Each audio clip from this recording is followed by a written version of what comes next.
Sri TV நேயர்களுக்கு வணக்கம். தேர்தலுக்கு பிந்தைய கருத்து கணிப்பு, கோட்டையை பிடிக்கப் போவது யார் நிகழ்ச்சியிலே மீண்டும் சந்திப்பதில் மகிழ்ச்சி. ஒவ்வொரு சட்டமன்ற தொகுதியாகவும் அந்த சட்டமன்ற தொகுதியிலே தேர்தலுக்கு பிந்தைய கருத்து கணிப்பை நம்ம பார்த்துட்டு வரோம். அந்த வகையிலே தென்காசி மாவட்டத்தில் இருக்கக்கூடிய சட்டமன்ற தொகுதியுடைய தேர்தலுக்கு பிந்தைய கருத்து கணிப்பை தான் பார்க்க போகிறோம். இப்போது கள ஆய்வில் ஈடுபட்ட விஜய் நம்மோடு இணைந்திருக்கிறார். முதல் தொகுதியாக சங்கரன் கோவில் சட்டமன்ற தொகுதியை நாம் பார்க்கலாம். 2021 ராஜா திமுக கட்சியை சேர்ந்தவர், VM ராஜலட்சுமி அதிமுக அவங்கள 5297 வாக்கு வித்தியாசத்தில் வெற்றி பெற்றிருக்காரு அப்படிங்கிறத பார்க்குறோம்.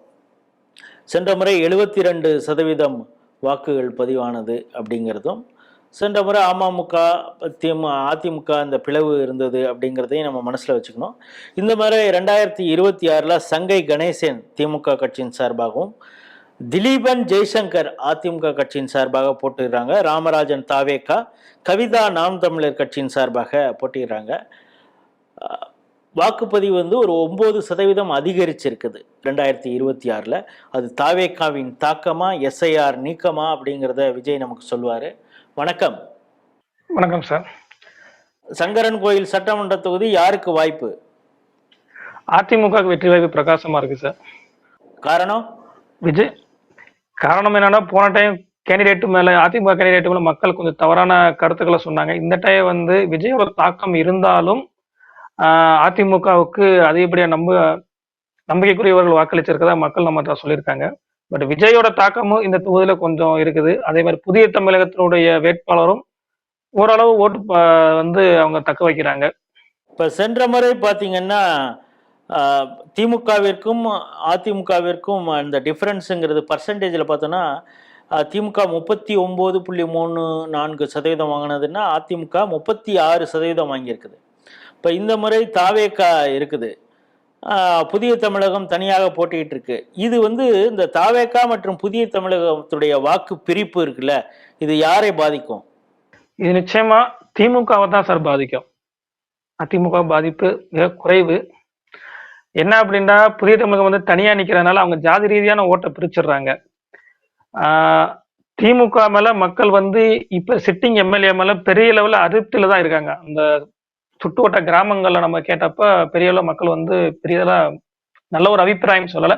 ஆனா தாவேகாவோட பிரச்சாரம் இங்க எல்லா கிராமமும் போல, பட் மக்கள் ஓட்டு போட தயாரா இருக்காங்க, ஓட்டு போட்டிருக்காங்க. இப்ப நீங்க திமுகவுடைய சிட்டிங் எம்எல்ஏ மீது அதிருப்தி இருக்குது, அதனால தானே அவங்க கேண்டிடேட்டே சங்கை கணேசன் மாத்திட்டாங்க. அவர் மீது அந்த பகுதி மக்களுக்கு ஏற்பு இருக்குதா எப்படி? பொதுவாகவே திமுக கட்சி என்றாலே அது கொஞ்சம் மக்கள்கிட்ட ஒரு தவறான அபிப்பிராயமா தான் இருக்குது. ஓகே, ஸோ அந்த அதிருப்தி இருக்குது. கேண்டிடேட் யார் இருந்தாலும் திமுகங்கிறது மீது அதிருப்தி, திமுக அதிருப்தி இருக்கதா செய்யுது. ரெண்டாவது, இந்த தொகுதி ரிசர்வ்ல இருக்குது அப்படின்றதுனால மக்கள் எல்லா ஜாதிகளும் பெரிய லெவல்ல இங்க இருக்காங்க. அது ஒரு மிகப்பெரிய திமுகவுக்கு அதிருப்தியில தான் மக்கள் இருக்காங்க. தென்காசி மாவட்டம் சங்கரன் கோவில் தனி தொகுதியுடைய தேர்தலுக்கு பிந்தைய கருத்து கணிப்பை நம்ம பார்க்குறோம். திமுக சார்பாக சங்கை கணேசன், திலீபன் ஜெய்சங்கர் அதிமுக சார்பாக போட்டியிடுறாங்க. இங்கே புதிய தமிழகம் தனியாக போட்டியிடுகிறது, அது சமூக வாக்குகளை பிரிக்கிறது.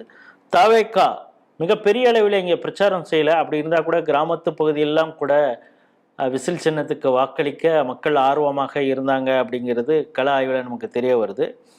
ஏற்கனவே இருந்த ராஜா திமுக எம்எல்ஏ மீது மக்களுக்கு அந்த அளவுக்கு அதிருப்தி. சரி, அதனால தான் அவங்க கேண்டிடேட்டை சங்கை கணேசன் மாற்றினாங்கன்னா, திமுகவே எங்களுக்கு அதிருப்தி தாங்க, அவங்கள பார்த்தாலே எங்களுக்கு பிடிக்கலங்க அப்படின்னு அந்த தொகுதி மக்கள் நினைக்கிறதுனால அந்த பட்டியல் சமூகத்தின் வாக்குகள் தாவேகா மற்றும் புதிய தமிழகமும் பிரித்ததுனால மற்ற சமூகங்களுடைய வாக்கு தான் அதில் அதிமுக கரை சேர்ந்து விடும் அப்படிங்கிறது இந்த தொகுதியுடைய தேர்தலுக்கு பிந்தைய கருத்து கணிப்பு. மீண்டும் வேறொரு சட்டமன்ற தொகுதியில் சந்திப்போம். நன்றி, வணக்கம்.